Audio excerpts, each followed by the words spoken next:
بسم الله الرحمن الرحيم عن معاوية رضي الله تعالى عنه قال قال رسول الله صلى الله تعالى عليه وسلم من شرب الخمر فاجلدوه فإن عاد في الرابعة فاقتلوه رواہ الترمذی۔ نبی کریم صلی اللہ علیہ وسلم نے ارشاد فرمایا، جو شخص شراب پیے اسے کوڑے مارو، پھر اگر وہ چوتھی بار پیے تو اسے قتل کر دو۔ دوستو، یہ چوتھی مرتبہ شراب پینے کی صورت میں جو قتل کرنے کا حکم ہے یہ منسوخ ہو گیا ہے، چونکہ اسی فرمان کے بعد ہی حضور کی خدمت میں کچھ لوگ لائے گئے جنہوں نے چوتھی مرتبہ سے زائد مرتبہ شراب پی، تو حضور نے ان پر حد جاری کی تھی، حضور نے ان کو قتل نہیں کیا، تو معلوم ہوا یہ حکم منسوخ ہو گیا ہے۔ شراب پینے کی سزا اور اس کی حد، حضور علیہ الصلوۃ والسلام کے زمانے میں صحابہ کرام کہتے ہیں جب کوئی شراب کے بارے میں پکڑا جاتا اور لایا جاتا تو حضور علیہ الصلوۃ والسلام فرماتے اس کو مارو۔ صحابہ کہتے ہیں فنقوم علیہ بایدینا ونعالنا واردیتنا، ہم لوگ اپنی جوتوں کے ساتھ، ہاتھوں کے ساتھ، اپنی چادروں کو سخت کر کے، بس اوقات ہم کسی چھڑی کے ساتھ اس کو مارتے،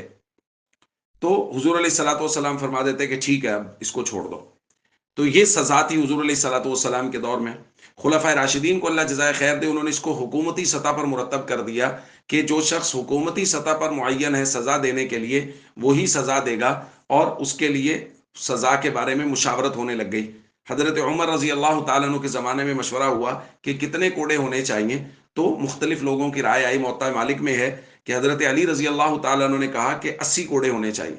اور استدلال اس بات سے کیا کہ جو شخص شراب پیے گا اس کو نشہ ہوگا، جس کو نشہ ہوگا وہ فضول گوئی کرے گا، ظاہر ہے اس کو پتہ ہی نہیں ہوگا کہ وہ کیا کہہ رہا ہے، اور جب وہ کوئی شخص فضول گوئی کرتا ہے تو وہ لوگوں پر بہتان باندھتا ہے، الزام تراشیاں کرتا ہے، تو یہ بہتان باندھے گا، اور بہتان کی سزا جو ہے وہ 80 کوڑے ہے، لہذا شرابی کو بھی 80 کوڑے لگائے جائیں گے اگر اس کا شراب پینا ثابت ہو جائے گا۔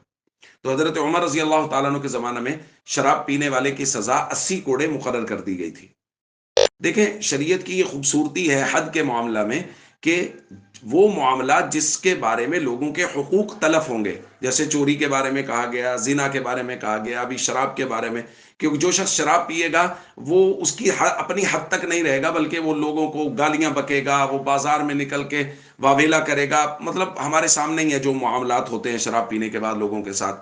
تو اس لیے شریعت نے اس لوگوں کو اس برائی سے روکنے کے لیے کہ لوگ یہ شخص خود بھی برائی نہ کرے، اور جب یہ برائی کرے گا تو یہ لوگوں تک بھی اس کی ایذا پہنچے گی، تکلیف پہنچے گی، اس لیے شریعت نے باقاعدہ حد مقرر کی ہے تاکہ لوگ جری نہ ہو جائیں اور اس معاملے میں جرت نہ کرنے لگ جائیں۔ اس لیے معاشرے کو پاکیزہ رکھنے کے لیے اور لوگوں کو تکلیف سے بچانے کے لیے شریعت نے حدود کا نظام دیا ہے، جو انتہائی خوبصورت اور بابرکت نظام ہے۔ السلام علیکم ورحمۃ اللہ وبرکاتہ۔